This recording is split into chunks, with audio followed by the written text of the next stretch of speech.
ကိုအိယာပေါ်မှာစာအုပ်ဖတ်နေရင်းကနေရုတ်တရက်နိုးလာတဲ့အခါဘာတွေဖြစ်ကုန်တာလဲဆိုပြီးစိတ်ထဲမှာဇဝေဇဝါဖြစ်နေမိတယ်ကိုများတည်သွားတာလားဒါမှမဟုတ်တခြားနေရာတစ်ခုခုကိုရောက်နေတာလားဆိုပြီးစဉ်းစားနေချိန်မှာပဲအတန်တစ်ခုပေါ်လာတယ်အဲ့ဒီအတန်ကတော့ကမ္ဘာလုံးဆိုင်ရာပင်လယ်ပြင်ရှင်တန်းရေးလောကထဲကိုကြိုးဆိုကြောင်းကြီးညာလိုက်တာပဲဖြစ်တယ်လက်ရှိမှာကစားသမားပေါင်း480တန်းရှိနေပြီးတော့စနစ်ကနေတစ်သားလီတစ်စင်းနဲ့ငါးမြတန်တွေကိုလက်ဆောင်ဖြစ်ပေးအပ်လိုက်တယ်အဲ့ဒီနောက်တော့ငါးဖမ်းတာတွေကိုလှုပ်ဆောင်ပြီးလှေကိုချက်ထွင်ဖို့ညွှန်ကြားချက်တွေရလာတယ်အရေးကြီးတာကစတင်သူတွေအတွက်ကာကွယ်ပေးတဲ့ကာလ10ရက်ပဲကျန်တော့တယ်ဆိုတာပါပဲဒီကာလအတွင်းမှာပင်လယ်သားရဲတွေကလူတွေကိုရောလှေတွေကိုပါကိုယ်တိုင်ဥဆောင်ပြီးတိုက်ခိုက်မှာမဟုတ်ဘူးတဲ့ဒါပေမဲ့ဒီလောကမှာတည်ဆုံသွားရင်တော့အပိသက်ဆုံးရှုံးသွားမှာဖြစ်လို့တတိထားဖို့လည်းတတိပေးလိုက်တယ်လူပေါင်း480တန်းရှိတယ်လို့ပြောပေမဲ့ပတ်ဝန်းကျင်မှာတော့ဘယ်သူမှမရှိတဲ့အပြင်လှေကိုတောင်ရှာမတွေ့သေးဘူးအဲ့ဒီအချိန်မှာပဲစနစ်ကနေပင်လယ်နဲ့ဝေလာငါးတကောင်ကိုတွေ့ရှိကြောင်းအကြောင်းကြားလာတယ်ဒီဝေလာငါးနဲ့စာချုပ်ချုပ်ဆိုလိုက်ရင်စီးနှင်းလို့ရတဲ့အပြင်အာယုံခံစားမှုတွေကိုပါဝေမျှသုံးစွဲနိုင်မှာဖြစ်တယ်စာချုပ်ချုပ်ဆိုပြီးတဲ့နောက်မှာတော့သူ့ကိုကျင်းပလို့နာမည်ပေးလိုက်တယ်ထိုဝေလာငါးကအဆင့်1အရွယ်ရှိတဲ့ပင်လယ်နဲ့ဝေလာငါးဖြစ်ပြီးတော့ရေပြင်ပေါ်မှာလွတ်လပ်စွာသွားလာနိုင်တယ်လို့ပတ်ဝန်းကျင်အခြေအနေနဲ့လည်းလိုက်ရောညီထွေဖြစ်အောင်နေနိုင်တယ်ဝေလာငါးနဲ့ဆက်သွယ်မိပြီးတဲ့နောက်မှာတော့အရေးပါသောငါးဖမ်းစနစ်ကိုပါချိတ်ဆက်မိသွားတယ်ဒီစနစ်ကငါးဖမ်းတဲ့အခါ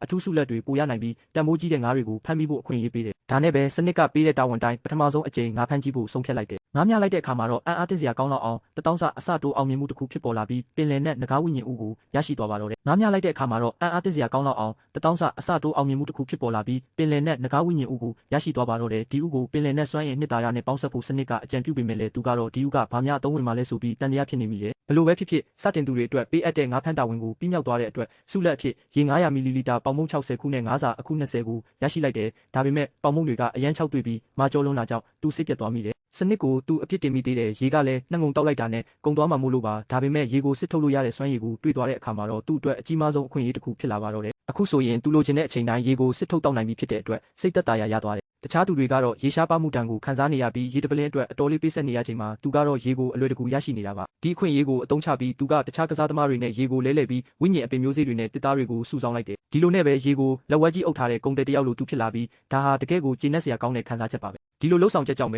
လက်ဝဲကြီးအုပ်သူဆိုတဲ့လှုပ်ဝက်အောင်မြင်မှုကိုရရှိသွားပြီးမျိုးစေ့တွေနဲ့မြေစီလွာတွေကိုပါလက်ဆောင်ဖြစ်ရလာတယ်ကံကောင်းတာကစတင်သူတွေအတွက်ကာကွယ်ပေးတဲ့9ရက်တာကာလအတွင်းမှာပဲစိုက်ပျိုးဖို့အချိန်ကိုက်ဖြစ်သွားတာပါပဲအခုဆိုရင်သူအစားတောက်အတွက်စိုးရင်စရာမလိုတော့သလိုစိုက်ပျိုးရေးလုပ်ငန်းကိုလည်းစတင်နိုင်တော့မှာပါစနစ်ရဲ့ကြီးညာချက်အရတော့လက်ရှိမှာရှင်တန်ကြံရစ်သူ468တန်းရှိနေပါသေးတယ်သူစိုက်ထားတဲ့အပင်တွေကလည်းအစစ်နှစ်အပင်ကြီးထွားနှုံမြန်စေတဲ့မြက်တွေရဲ့ကျေးဇူးကြောင့်အောင်မြင်အမြောက်ပေါက်လာပါပြီနောက်ဆုံးမှာတော့ကျင်းပကိုအတန်လိုက်တိုက်ခိုက်မှုနီလန်းတွေလေ့ကျင့်ဖို့သူညွှန်ကြားလိုက်ပါတော့တယ်ငါးတွေကိုတကောင်ချင်းစီလိုက်ဖမ်းနေတာကအချိန်ကုန်လုံးနဲ့ဒါကြောင့်အတန်လိုင်းတွေကိုတုံးပြီးငါးတွေကိုအရင်ဆုံးမှုမေ့သွားအောင်လုပ်လိုက်မယ်ဒီနည်းနဲ့ဆိုရင်ငါးဖမ်းတဲ့နှုံးကအစပေါင်း10ဆလောက်ပိုမြန်လာမှာပါတစ်ဖက်မှာလည်းတခြားကစားသမားတွေကသူရေတွေဘဲကရလဲဆိုတာသိကျင်နေကြတယ်သူကမနေ့ကရေ1000ဒီနေ့ရေ900လောက်ကိုဈေးကွက်ထဲတင်ထားတာကိုဒီလိုနဲ့ငါးဖမ်းလိုက်တဲ့အခါမှာတော့စနစ်ကအအားသင့်စရာကောင်းတဲ့ကန်တူးမှုတွေစက်တိုက်ဖြစ်ပေါ်လာတဲ့အစပေါင်း300အောင်မြင်မှုနဲ့အတူကြောက်စိမ်းငါး300နဲ့တင်မော့အစိပ်ပိုင်းတစ်ခုရလိုက်တယ်အဲ့ဒီနောက်မှာလည်းအစပေါင်း100အောင်မြင်မှုနဲ့ဝါချက်ကငါး100နဲ့အပင်ကြီးထွားစေတဲ့စေးတစ်မျိုးကိုထပ်ရပြန်တယ်အံ့ဩစရာကောင်းတာကအစပေါင်း900အောင်မြင်မှုနဲ့အတူဝါလုံးငါး900နဲ့ငါးဖမ်းပိုင်းမြင့်တင်တဲ့ပုံစံကွက်တစ်ခုပါရရှိသွားတာပါအဲ့ဒီထဲမှာအထူးခြားဆုံးကတော့အစပေါင်း1000အောင်မြင်မှုနဲ့အတူတူနာငါး1000နဲ့စိန်ခံအိယာတစ်ခုပါရလိုက်တာပဲဖြစ်ပါတယ်အိယာတစ်ခုရလိုက်တယ်ဆိုတော့သူတောင်မယုံနိုင်အောင်ဖြစ်သွားတယ်အိယာကကံကောင်းခြင်းအတီးပွင့်စီးရီးတွေကစုတစ်ခုဖြစ်နေတာပါသူ့အိတ်ထဲမှာတစ်သားတွေအများကြီးကြံသေးတာမို့လို့ဒီအိယာကိုအသုံးပြုပြီးအိမ်လေးတစ်လုံးဆောက်ဖို့သူစိတ်ကူးလိုက်တယ်အခုဆိုရင်တော့သူတကယ်ကိုတထေးတစ်ယောက်ဖြစ်သွားပြီမို့လို့ငါးတွေနဲ့ပဲပွဲတော်လုပ်ပြီးစားတောက်ဖို့ဆုံးဖြတ်လိုက်တယ်ဒီလိုဘဝမျိုးကိုသူတောက်တနေခဲ့တာပါဒါပေမဲ့မွေးစားထားတဲ့သားရဲကိုသူမေ့နေမိသေးတယ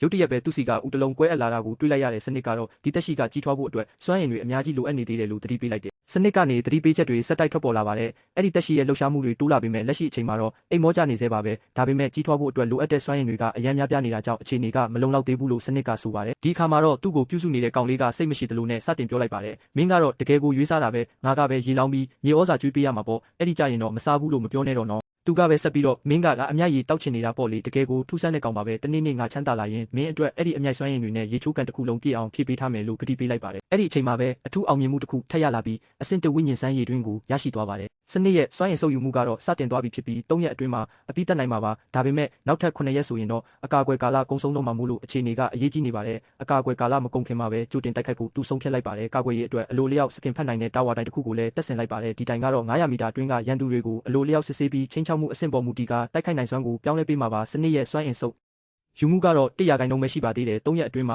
အပြီးတက်ဖို့မျှော်လင့်ထားပေမဲ့အကာအကွယ်ကာလကုံဆုံးဖို့က9ရက်ပဲလိုတော့တာပါတခြားသားရဲတွေမတိုက်ခိုက်ခင်မှာပဲသူကအရင်ဆုံးစတင်တိုက်ခိုက်ဖို့ဆုံးဖြတ်လိုက်ပါတယ်ဂျင်ဘာကိုလည်းအဆင့်မြင့်တင်လိုက်ပါတယ်အကာအကွယ်ပေးမဲ့တာဝါတိုင်းတစ်ခုကိုလည်းတက်ဆင်လိုက်ပါတယ်ဒီတိုင်ကတော့900မီတာပတ်လည်အတွင်းကရန်သူတွေကိုအလိုလျောက်စကင်ဖတ်နိုင်ပြီးချင်းချောက်မှုအဆင့်လိုက်တိုက်ခိုက်နိုင်စွမ်းကိုအလိုလျောက်ပြောင်းလဲပေးနိုင်မှာပါ ရန်သူတွေကိုအလွယ်တကူပဲရှင်းထုတ်နိုင်ခဲ့ပါတယ်ဘဲဘက်3မိုင်ကွာမှာနောက်ထပ်ရန်သူတယောက်ရှိနေသေးတာကိုသူတွေ့လိုက်ရတယ်အဲ့ဒီတော့အတိရထားတဲ့ကာကွယ်ရေးပစ္စည်းတွေကိုစမ်းသပ်ကြည့်ဖို့သူဆုံးဖြတ်လိုက်ပါတယ်ရလာတဲ့ပစ္စည်းကတော့အတော်လေးကောင်းမွန်ပြီးဒိုင်းကာလို့ရင်တောင်တောင်တင်းမှာတေးချပါတယ်ရန်သူတွေကိုအလွယ်တကူပဲရှင်းထုတ်နိုင်ခဲ့ပါတယ်နောက်ထပ်9ယောက်ကြံသေးတာမို့လို့ဂျင်ဘာနဲ့အတူဆက်သွားဖို့သူဆုံးဖြတ်လိုက်ပါတယ်ဘဲဘက်3မိုင်ကွာမှာရန်သူတယောက်ရှိနေတာကိုတွေ့လိုက်ရလို့စမ်းတက်ကြည့်ဖို့ပြင်လိုက်ပါတယ်အသစ်တက်ဆင်ထားတဲ့ကာကွယ်ရေးတိုင်းမှာစမ်းတက်ကြည့်လိုက်တာကတော့အတော်လေးအဆင်ပြေပါတယ်အဲ့ဒီပစ္စည်းနဲ့သာဒိုင်းကာလို့ရင်တော်တော်လေးတောင်တင်းမှာတေးချပါတယ်ပင်လယ်ပြင်မှာရှင်တန်ရတာလည်းဒီလိုမျိုးပါပဲပင်လယ်ပြင်မှာရှင်တန်ရတာဒီလိုမျိုးပေါ့သူ့ရဲ့ဝေလ9မိတ်ဆွေကလည်းအဆင့်2အထိတက်လန်းသွားပါပြီသူ့ရဲ့ဝေလ9မိတ်ဆွေကတော့အဆင့်2အထိရောက်ရှိသွားပါပြီအလျားအဖြစ်20မီတာရှိပြီးနောက်ကျောဘက်မှာတော့300စတူယန်မီတာလောက်ကျယ်ဝန်းပါတယ်အဓိကစွမ်းရည်အနေနဲ့အတန်တိုင်းတုံခါမှုစွမ်းရည်ကိုလည်းရရှိသွားပါတယ်ဒီနေရာလေးကိုမှတဖြည်းဖြည်းနဲ့မြို့တစ်မြို့ဖြစ်လာမလားလို့လည်းသူတွေးမိနေပါတယ်နေရာပိုကျယ်လာတာမို့လို့ပုံစံအသစ်ပြန်ဆွဲဖို့စီစဉ်လိုက်ပါတယ်အဲ့ဒီအချိန်မှာပဲရန်သူတွေရောက်လာပြန်ပါတယ်သူကတော့ဂျင်ဘာရဲ့အိမ်မော်ကျစီတဲ့စွမ်းရည်ကိုတုံးပြီးအလွယ်တကူပဲထိန်းချုပ်လိုက်ပါတယ်အဲ့ဒီအချိန်မှာပဲသူ့စီကိုရောက်လာတဲ့ရန်သူတွေကိုဝေလ9မိတ်ဆွေရဲ့အိမ်မော်ကျစီတဲ့စွမ်းရည်နဲ့အလွယ်တကူပဲထိန်းချုပ်လိုက်ပါတယ်ဒီတစ်သားလေးကိုအစစ်မြင့်တင်ဖို့စူးစမ်းနေတာ10ရက်တောင်ရှိသွားပြီးဒါပေမဲ့ဘာမှမထူးခြားလာဘူးကိုယ့်အရေးချင်းနဲ့မဆိုင်တဲ့အလုပ်မျိုးကိုမလုပ်သင့်ဘူးဆိုတာကိုသူကသတိပေးလိုက်ပြီးအခုလိုလူတွေကိုလူရက်ဖို့စူးစမ်းနေတာကမဖြစ်သင့်တဲ့ကိစ္စလို့ဝေဖန်လိုက်ပါတယ်ရန်သူတွေကိုဖမ်းမိပြီးတဲ့နောက်မှာတော့သူကရန်သူတွေကိုတယော်လိုက်ပါတယ်လှေကိုအစစ်မမြင့်ပဲနဲ့လူတွေကိုလူရက်ဖို့စူးစမ်းတဲ့အတွက်သူတို့ရဲ့မိုင်မဲမှုကိုဝေဖန်လိုက်ပါတယ်အဲ့ဒီနောက်တော့လင်ဘိုရန်ဆိုတဲ့လူကြီးတစ်ယောက်နဲ့သူ့မိသားစုကိုတွေ့လိုက်ရပါတယ်သူတို့မိသားစုကတော့ဓာပြအုပ်စုရဲ့ဖမ်းဆီးထားခြင်းကိုခံထားရတာ3ရက်ရှိပါပြီငါဖမ်းသမျှကိုလည်းအကုန်ပေးနေရပြီးမပေးရင်အကြမ်းဖက်ခံရတာမို့လို့လင်ဘိုရန်ရဲ့ခြေထောက်တောင်ဒဏ်ရာရထားပါတယ်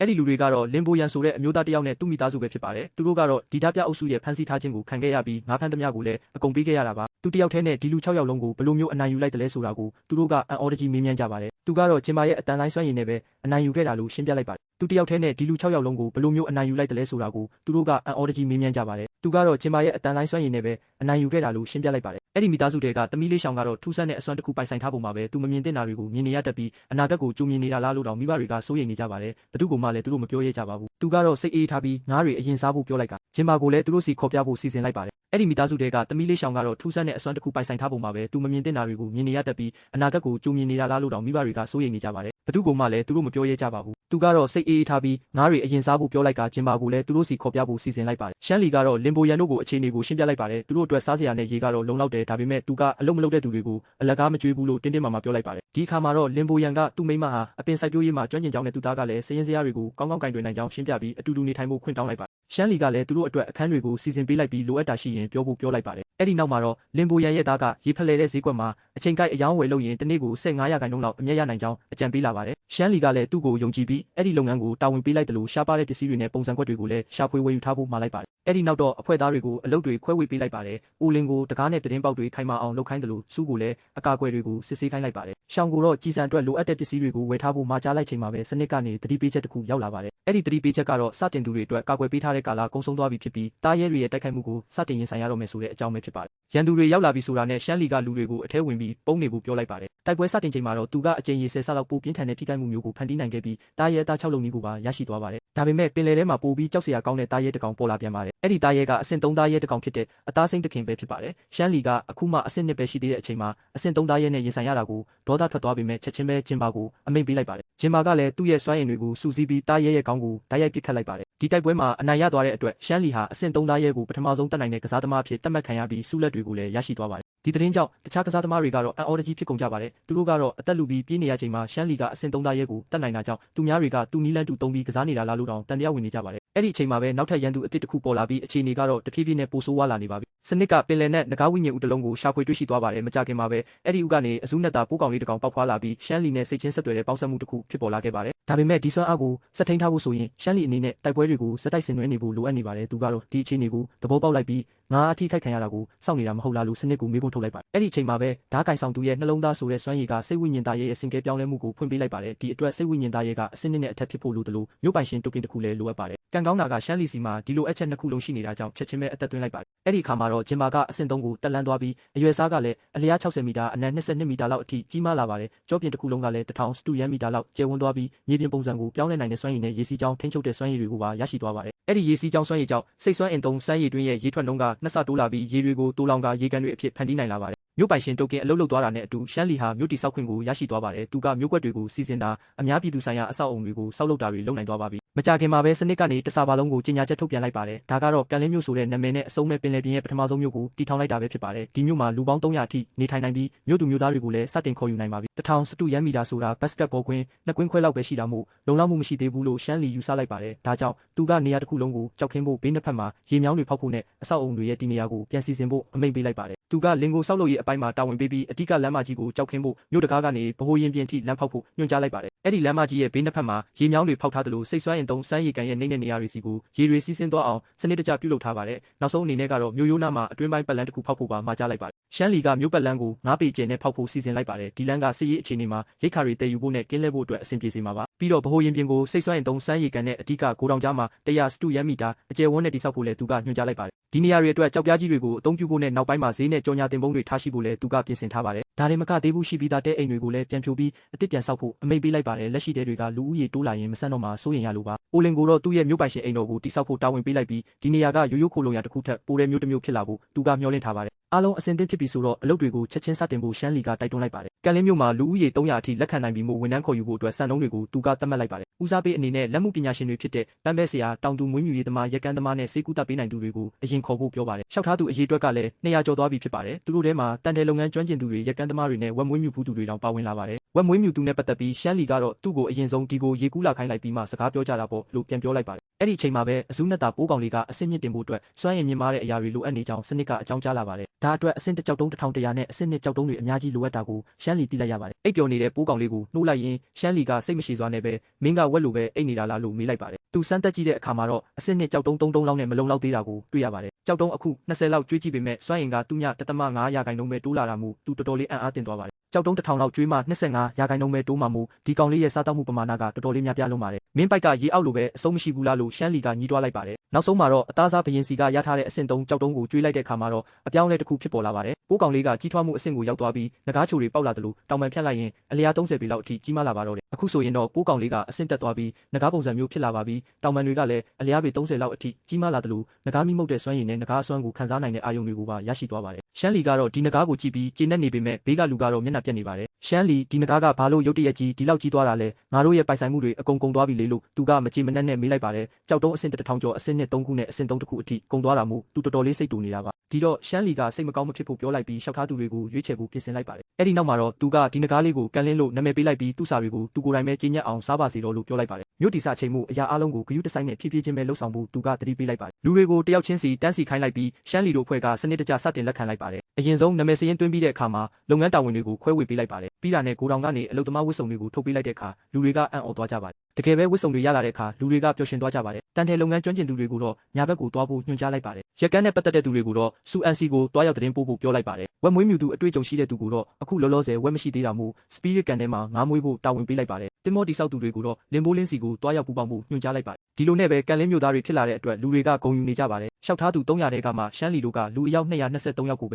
ဲရွေးချယ်လိုက်ပါတယ်အလုံးမလုံးပဲအလကားစားကျင်တဲ့သူတွေကိုတော့အကုန်လုံးပယ်ထုတ်လိုက်တာပါလက်မှုပညာရှင်80ကျော်ကိုတော့အိုလင်ရဲ့မြို့တိဆောက်ရေးအဖွဲ့စီပို့လိုက်ပြီးကျန်တဲ့လူငယ်တွေကိုတော့စိုက်ပျိုးရေးနဲ့ကင်းလှည့်ရေးအဖွဲ့တွေမှာခွဲဝေပေးလိုက်ပါတယ်သူတို့အားလုံးကိုမြို့ရဲ့စီကန်းတွေကိုရှင်းပြထားပြီးစီကန်းချက်တွေကိုလည်းမြို့ရဲ့နေရာတိုင်းမှာကတ်ထားလိုက်ပါတယ်ကန်လင်းမြို့ရဲ့အဓိကစီကန်းကတော့ရိုးရှင်းပါတယ်အလုံးလုံးမှစားရမယ်ဆိုတာပါပဲကန်လင်းမြို့ရဲ့စီကန်းကတော့ရိုးရှင်းပါတယ်အလုံးလုံးမှစားရမယ်အလုံးမလုံးရင်တော့မြို့ထဲမှာနေစရာမလိုဘူးဆိုတာပါပဲဒီစီကန်းကိုလူတွေကသဘောတူပြီးအလုပ်ပြက်ကွက်တဲ့သူတွေကိုချက်ချင်းနှင်ထုတ်ဖို့ထောက်ခံလိုက်ကြပါတယ်ဒါပေမဲ့ဒီအချိန်မှာပဲလူတစုကရှေ့ထွက်လာပြီးသူတို့ရဲ့မကျေနပ်ချက်တွေကိုပြောပြဖို့ခွင့်တောင်းလိုက်ပါတယ်သူတို့ကဝေလာငါးဟာအားလုံးနဲ့သက်ဆိုင်တဲ့အတူရှင်တွဲနေထိုင်တဲ့တရဝါဖြစ်တာမို့အားလုံးနဲ့သက်ဆိုင်တဲ့နယ်လို့ညှင်းဆိုလိုက်ပါတယ်သူတို့ကရှမ်းလီတယောက်တည်းဘာလို့ကန်ထရိုက်စာချုပ်အခွင့်အရေးတွေအကုန်ယူထားတာလဲလို့မေးခွန်းထုတ်လာပါတယ်ဝေလာငါးကြောပေါ်ကမြေနေရာသူတို့စိုက်ပျိုးတဲ့တီးနှံရတဲ့ရေတွေအကုန်လုံးကဝေလာငါးစီကလာတာပဲသူတို့ကရှမ်းလီကမြို့တော်ဝင်အိမ်ကြီးမှာတယောက်တည်းနေပြီးသူတို့ကတော့အဆောင်မှာကြက်ညက်ပြီးနေရတာဟာမမျှတဘူးလို့ဆွဆွဲလိုက်ပါတယ်ဒါဟာမမျှတဘူးလို့လည်းအော်ဟစ်ကြပါတယ်သူတို့ကရှမ်းလီကိုမြို့တော်ဝင်နေရာကဖယ်ပေးဖို့နဲ့အလှည့်ကျအုပ်ချုပ်ဖို့တောင်းဆိုလိုက်ပါတယ်သူတို့ကရှမ်းလီကအကောင်းဆုံးအစားအသောက်တွေစားနေပြီးသူတို့ကတော့ရိတ်ခါအနှဲငယ်သာရရှိနေတယ်လို့ထပ်ပြောလာပါတယ်ဒီဆွဆွဲချက်တွေကိုကြားတဲ့အခါရှမ်းလီကအေးဆေးပဲပြန်မေးလိုက်ပါတ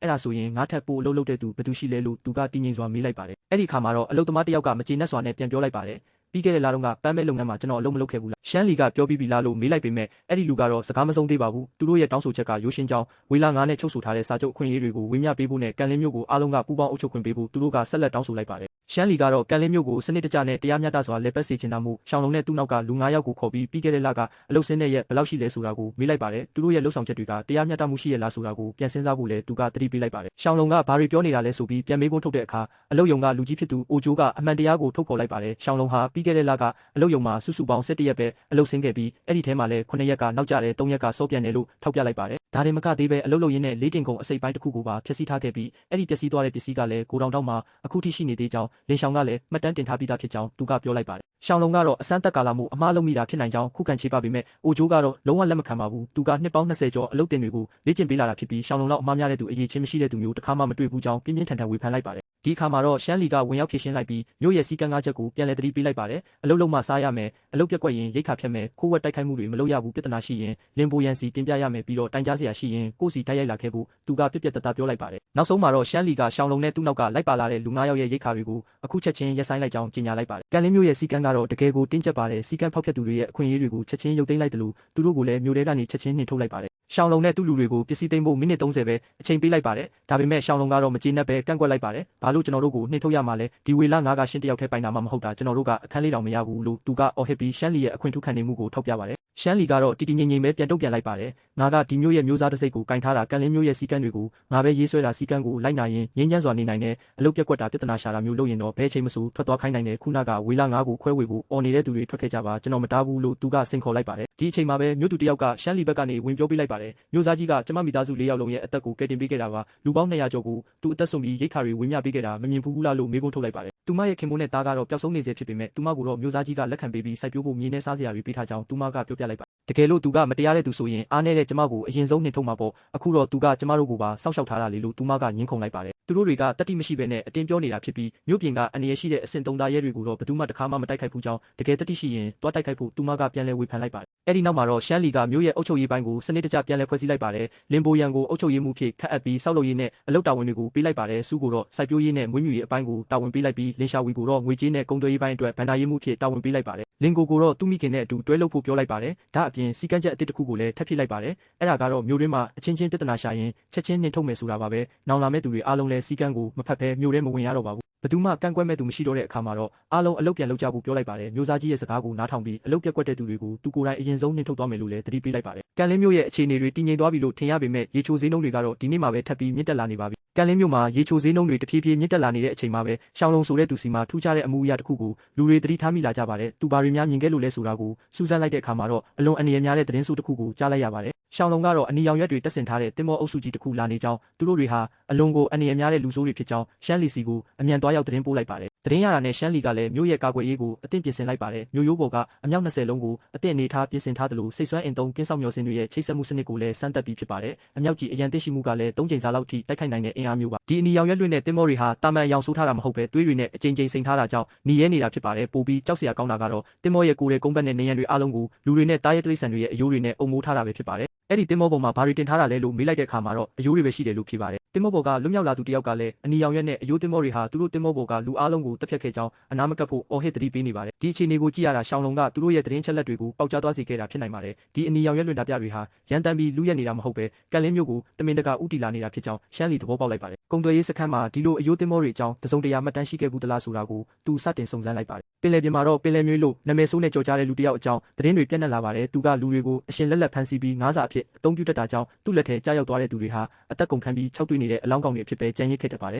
ဒီလူကကန်လင်းမျိုးရဲ့ကြော်ဝါမှုတွေကိုကြားသိသွားတဲ့အခါမှာတော့မြို့ကိုတိုက်ခိုက်ဖို့ရောက်လာပါတော့တယ်သူကရှမ်းလီကိုအခုလိုစိန်ခေါ်လိုက်ပါတယ်ကန်လင်းမျိုးမှာရိတ်ခါတွေပေါ်များတဲ့ရေချိုတွေလည်းရှိတယ်ဆိုတာငါသိတယ်မြို့သူမြို့သား200ကျော်လောက်ပဲရှိတာမလားငါ့ကိုတကားဖွင့်ပေးပြီးရိတ်ခါနဲ့ရေတွေကိုအပ်လိုက်ရင်လူတစ်ဝက်ကိုတော့အသက်ရှင်ခွင့်ပေးမယ်မဟုတ်ရင်တော့ငါကိုယ်တိုင်အတင်းဝင်စီးမှလို့ချင်းချောက်လာပါတယ်ဒီချင်းချောက်မှုကိုကြားတဲ့အခါရှမ်းလီကလုံးဝမတုံ့လောက်ပါဘူးသူကအိုလင်ကိုအမိန့်ပေးလိုက်ပါတယ်အိုလင်ကြီးဆုံးတင်မောကိုပြစ်မှတ်ထားပြီးပြစ်ခတ်ဖို့ပြင်ထားပါစိတ်ဆွမ်းရင်သုံးကင်းဆောင်မျိုးစင်ကိုတုံးပြီးငါးမြတကင်ထားတဲ့ကောင်ကိုအရင်ဆုံးပြစ်မှတ်ထားလိုက်လို့အမိန့်ပေးလိုက်ပါတယ်ပြီးတဲ့နောက်ရှမ်းလီကလည်းသူ့ရဲ့တံပြန်အမိန့်ကိုပြက်ပြက်တသားပြောလိုက်ပါတယ်ငါလည်းမင်းတို့ကိုရွေးချယ်စရာနှစ်ခုပေးမယ်အခုချက်ချင်းနောက်ပြန်လှည့်ပြီးကန်လင်းမျိုးနဲ့ဝေးရကိုထွက်သွားမလားဒါမှမဟုတ်ဒီနေရာမှာပဲအားလုံးအသက်ဆုံးရှုံးမလားလို့စိန်ခေါ်လိုက်ပါတယ် အဲ့ဒီနောက်မှာတော့တိုက်ပွဲကစတင်ပါတော့တယ်ရှမ်းလီရဲ့အမိန့်တန်နဲ့အတူပစ်ခတ်မှုတွေစတင်ခဲ့ပါတယ်တိုက်ပွဲအပြီးမှာတော့ရှမ်းလီရဲ့မျိုးရိုးကိုအတင်းဝင်စီးဖို့ကြိုးစားခဲ့တဲ့ရန်သူတွေကိုတယောက်မှအသက်ရှင်လျက်ပြန်မလွတ်ခဲ့ပါဘူးတိုက်ပွဲပြီးသွားတဲ့အခါရှမ်းလီကအိုလင်ကိုအလုတ်ကောင်းတယ်လို့ချီးကျူးစကားဆိုလိုက်ပါတယ်ပြီးတဲ့အခါမှာတော့သူကအိုလင်ကိုလူအင်အားစုပြီးတိုက်ပွဲဖြစ်ခဲ့တဲ့နေရာကိုရှင်းလင်းဖို့တာဝန်ပေးလိုက်ပါတယ်အဲ့ဒီနောက်မှာတော့အတုံးဝင်မဲ့တင်မောတွေကိုစိတ်ကန်းစီပြန်ဆွဲယူလာဖို့နဲ့အတုံးမဝင်တော့တဲ့တင်မောတွေကိုတော့အစိပ်ပိုင်းတွေဖြုတ်ယူသိမ်းဆည်းထားဖို့သူကအမိန့်ပေးလိုက်ပါတယ်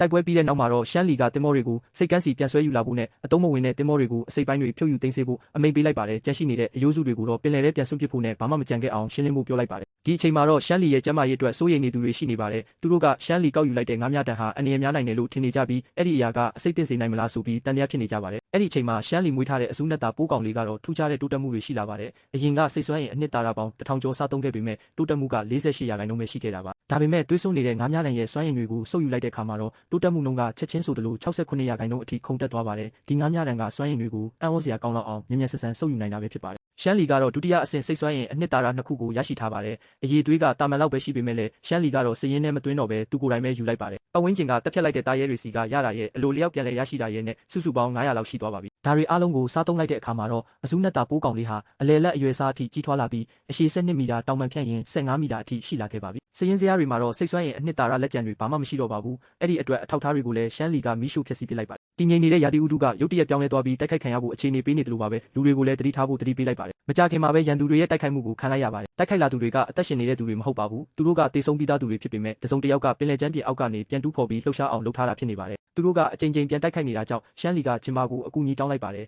ဂျင်မာမင်းရဲ့အမြင်အာရုံကိုငါစီမျှဝေပေးပါလို့သူကပြောလိုက်ပါတယ်ရန်သူတွေကရိုက်ချိုးခံရရင်တောင်မှပြန်လဲပေါင်းဆက်နိုင်တဲ့စွမ်းရည်ရှိနေပါတယ်ဒါကြောင့်ရှမ်းလီကတိုက်ခိုက်နေတာကိုရပ်တန့်လိုက်ပြီးဂျင်မာကိုအမိန့်ပေးလိုက်ပါတယ်ဂျင်မာတိုက်ခိုက်တာကိုရပ်လိုက်ပါအတန်လိုင်းအကျဉ်းကြီးကိုအနေဆုံးအထိရှော့ချလိုက်ပြီးတိုက်ခိုက်ဖို့မကြိုးစားပါနဲ့မင်းရဲ့အတန်လိုင်းတွေကိုတုံးပြီးပင်လယ်နဲ့ထဲကတခြားဝေလာငါးတွေနဲ့ဆက်သွယ်ပါသူတို့ရဲ့မှတ်ဉာဏ်တွေကိုပြန်ခေါ်ထုတ်ပေးပါလို့ပြောလိုက်ပါတယ်